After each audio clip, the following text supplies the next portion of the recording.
को हम जोड़ते हैं अपने शो में। सुशील केडिया केडियानॉमिक्स के चलाते हैं वो, और रेगुलर आते रहते हैं हमारे साथ, बात करेंगे बाजार पे। उसके बाद हम वापस आते हैं आपके पास। Sushil ji, good afternoon. दिवाली से आप ये व्यू मेंटेन किए हुए हैं कि बाजार में सतर्क रहना चाहिए, बहुत ज़्यादा तेज़ी के मूड में नहीं आना चाहिए।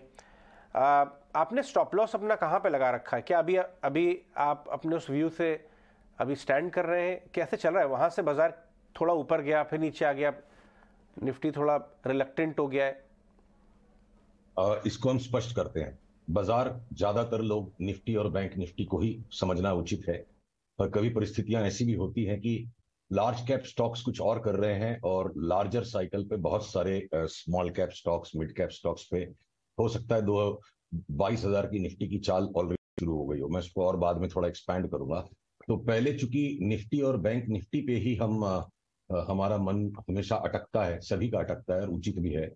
तो उन पर अगर हम आते हैं और मैं आपको इस चार्ट के सहारे से बात को दिखाऊं कि ये देखिए निफ्टी की चार्ट जो अब आ जाएगी मेरे स्क्रीन पर। तो सॉरी, चलिए निफ्टी की चार्ट भी आ जाएगी जब तक मैं आपसे बात करूं। पिछले 6 ट्रेडिंग सेशंस में 18,100 के आसपास घूम फिर के उछल कूद करके निफ्टी बंद हो जाती है। तो मन तेज है और भाव में तेजी नहीं है। पिछले 6 दिनों से आप देखिए घूम फिर के बार बार हम यहां बंद हो जाते हैं। ये आ गई निफ्टी की चार्ट। ये जो एक बड़ा गैप अप आया और उसके बाद एक और गैप अप हो गया, उसके बाद पिछले 6 दिनों से हम करीब करीब यहीं पर बंद हो रहे हैं। ये डिस्ट्रीब्यूटिव पैटर्न बन रहा है और जीवन में भी और शेयर बाजार में भी इसी कारण से धीरज बहुत बड़ा बल है। तो मैं धीरज के साथ बैठा हूं। स्टॉप लॉस मेरे इंडिविजुअल जो कंटिन्यूअसली हम लगातार पिछले 4 वीक से अपने सभी निवेशकों को, सब्सक्राइबर्स को कैश के स्टॉक्स में लॉन्ग टर्म साइकिल के लिए पैसे को उस तरफ मोड़ते जा रहे हैं and we are waiting to go short on Nifty and bank Nifty. वो सिग्नल बस किसी भी समय आ सकता है। पिछली भी बार हमारी बात हुई, सिग्नल नहीं बना। हो सकता है अगर आज आप मुझे 18,200 के नीचे का बंद दे दो, मैं यहां से शॉर्ट करके जाऊंगा। और अगर आप आज ही मुझे बंद नहीं दे सकते 18,200 के नीचे का, तो मैं कल आपसे 18,140 के नीचे के बंद पर होने के बाद परसों शॉर्ट करूंगा। तो स्टॉप लॉस तो मेरा तब प्लेस होगा जब मेरा शॉर्ट का ट्रेड ट्रिगर हो जाएगा। देखिए, एक होता है ट्रेंडिंग मार्केट और एक होते हैं जो ट्रेडिंग मार्केट्स हैं। 18,600 के बाद से जो निफ्टी 15,000 तक भी गई और यहाँ लौट कर आ गई, हम अभी भी एक ट्रेडिंग बैंड में हैं। टेलीविजन का फॉर्मेट बहुत ही शॉर्ट होता है, तो मैं पूरी थ्योरी आपको कदाच बयान नहीं करूंगा, पर ये जो नीचे से अब तक का पैटर्न बना है, इसके इंटरनल्स को जिस तरीके से हम स्टडी करते हैं इलियट वेव्स वगैरह से, ये यहाँ पे long term bull market large caps में स्टार्ट अभी तक नहीं हुआ है। एक अंतिम चरण बाकी लग रहा है और उसके लिए जब मुझे इस प्रकार का बंद मिल जाएगा तो मेरी शॉर्ट सेल ट्रिगर होगी।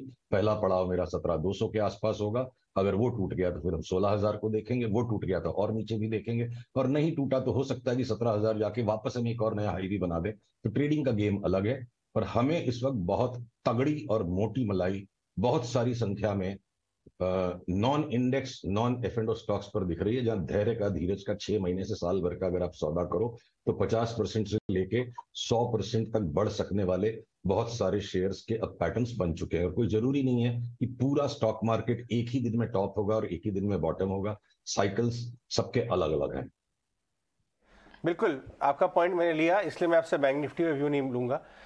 मैं एग्जैक्टली उन्हीं स्टॉक्स के बारे में बात करना चाहूँगा कि कौन से ऐसे स्टॉक्स लगते हैं जहाँ पे धैर्य अब जो है, पेशेंस जो है आपको अपने फ्रूट्स खिलाएगी, जहाँ पे मलाई बैठी हुई है।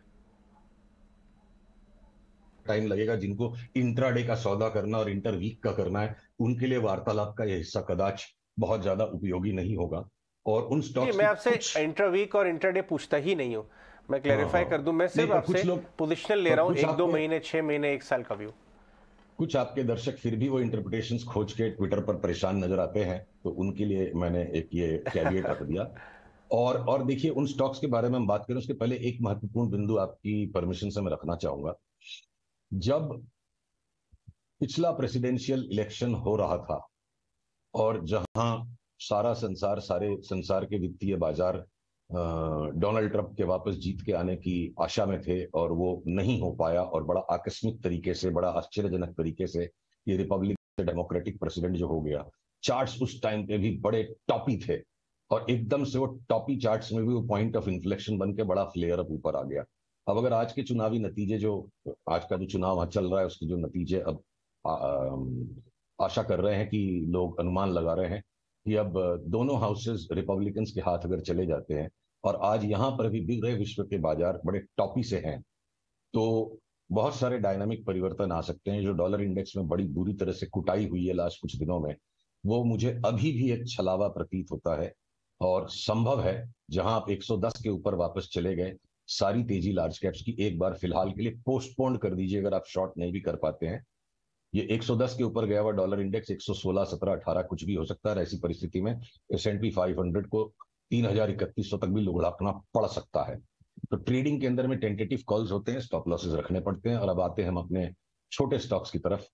तो हर एक सेक्टर में कोई ना कोई स्टॉक पैटर्न्स दे रहा है। मैं एक उदाहरण के तौर पर आपको एक व्हर्लपूल की चार्ट दिखाऊं। अब ये जो कन्वर्जिंग ट्रायंगल पैटर्न यहाँ बन गया, ये इमीडिएट बाई नहीं हो गया है। हम सेध लगा के बैठे हुए कि जैसे ये ऊपर वाली इस लाल रेखा के ऊपर जाए और हम इसे लेंगे सीधे 2200, 3200, पहले 2200, और वहां से उसके बाद देखेंगे कि कॉल अपग्रेड करके 3200, 3500 का भी कॉल बन सकता है अगले साल से 1.5 साल की अवधि में। तो उसी प्रकार हैप्पीएस्ट माइंड्स में भी अगर यहाँ से डबल होने की चाल का पैटर्न बनने लग गया, या आपके वेंकीज ने ऑलरेडी उस तरह का रिवर्सल ब्रेकआउट दे दिया ऐसे ट्रायंगुलर करेक्शन में से, तो हर एक सेक्टर में अच्छी क्वालिटी की कंपनियां जिनके स्टॉक्स का परफॉर्मेंस पिछले साल भर में बहुत ही डिसअपॉइंटिंग रहा है, ये बड़े डीप करेक्शंस को कंप्लीट कर रहे हैं। तो बिल्कुल संभव है कि जैसे S&P 500 घटता ही चला गया, तो जितनी भी बार वैश्विक बाजार घटते हैं, निफ्टी S&P से आधा घटता है, पर जब रैली आती है तो निफ्टी करीब करीब उतनी रैली उनमें दे देता है। तो इसीलिए निफ्टी फिर भी 18,000, 17,000 की रेंज बनाए हुए है और S&P लुढ़कता चला गया। तो उसी तरह से बिल्कुल संभव है कि ये वर्लपूल जैसा स्टॉक यहाँ से 25% बढ़ जाए, जबकि निफ्टी बढ़े 2%, 3% इसी रेंज में रह जाए, और निफ्टी 15% घटेगी तब ये 15% घटेगा।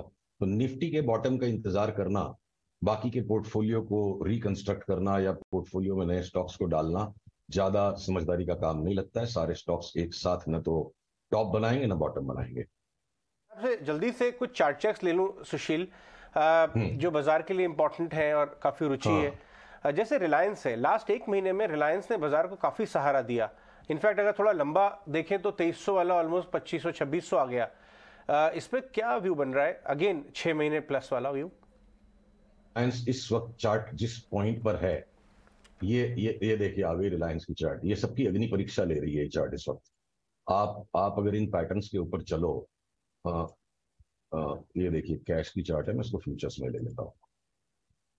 इतनी सारी चार्ट्स और आपका लाइव कनेक्शन भी कनेक्ट होने के बाद मेरे 32 GB रैम वाले लैपटॉप की भी मेमोरी थोड़ी सी छीन हो जाती है, मुझे बर्दाश्त कीजिएगा। तो ये जो रेखा के आसपास रिलायंस है, यहाँ आंख मिचौली खेल रहा है सबके साथ। लग रहा शायद ये ब्रेकआउट हो गया, नहीं हो गया। पर अगर हम इन चार्ट के इंटरनल्स को देखें, तो पहले जो हमारा अनुमान था कि ये ABCDE बनेगा, यहाँ पर एक लास्ट 2300 का ड्रॉप आएगा, वो जरूरी नहीं, हो सकता है यहाँ से थोड़ा और ये ऊपर भी चला जाए। तब भी रिलायंस ने ही निफ्टी की अनिश्चितता को बना के रखा है। अगर निफ्टी रम्मी है तो रिलायंस आज की तारीख में उसका पपलू, ये पूरी तरह से रिलायंस ही निफ्टी के रुझानों को इस वक्त बना रहा है। 1-2 दिन का मुझे लगता है इंतजार और करना चाहिए रिलायंस पे व्यू लेने के लिए। करेक्शन ही यहाँ से लगता है संभव है, तो यहाँ से बहुत सस्टेनेबल तेजी, वो जो 3100 का रिलायंस का हमारा व्यू है कि इवेंचुअली उसको वहां जाना है, वो इस चाल में ट्रिगर हुआ ऐसा प्रतीत नहीं होता है। क्या पता वो हमको 2400 में लेने मिलेगा या 2350 में, और उसके बाद हम 3100 की चाल देखते हैं रिलायंस में। पीएसयू बैंक्स में काफी हरकत हुई है लास्ट 3-4 दिनों में, specially mid tier PSU bank जो मंझोले बैंक्स हैं, वहाँ बातचीत भी कम होती है। लेकिन PNB, BOB, in fact JNK bank जैसे भी काउंटर्स हैं काफी एक्टिव रहे, वहाँ कुछ देख रहे हैं आप? 6 महीने से अपनी ये बात बीच बीच में उठती है कि जितने भी नॉन ग्लैमरस बैंक्स हैं जिनका नाम लोग लेना भूल गए थे, वो यहाँ से 1.5 गुना 2 गुना भी हो जाएंगे, और जो सो कॉल्ड ग्लैमरस बैंक्स हैं उनमें मैक्सिमम 5 से 10% का इजाफा हो सकता है। पर अब पीएनबी, बॉब, ये भी सेमी ग्लैमरस बैंक्स की कैटेगरी में मैं मानूंगा, if you tolerate this nomenclature. फिलहाल के लिए बॉब और पीएनबी दोनों की ऊपर की चाल एक बार के लिए पूरी हो गई। अच्छा खासा करेक्शन मुझे लगता है इनमें भी बनेगा। लॉन्गर टर्म के लिए इनमें बड़ा अपवर्ड अपड्रिफ्ट है, जो आपको आईसीआईसीआई और एसबीआई में उस तरह का अगले 1 साल का अपड्रिफ्ट नहीं दिखे, प्राइस दिन लगते हैं।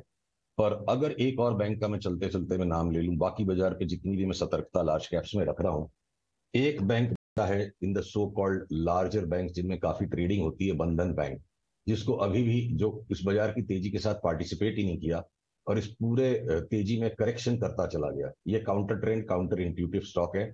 आज देखिए इसमें बुलिश कैंडल बना है। कल अगर आज की भी हाई के ऊपर हम इसमें चल पड़ते हैं तो आज के लो को स्टॉप लॉस बना के बंधन बैंक, भले ही निफ्टी 1000 पॉइंट घट जाए, मुझे लगता है एक बार यहाँ से 60-70 रुपए बढ़ सकता है। गजब कंट्रीब्यूट। ऑल राइट, ठीक है। सुशील, थैंक यू सो मच आज ये व्यूज हमारे साथ शेयर करने के लिए, हमारे व्यूअर्स को अपने व्यूज शेयर करने के लिए।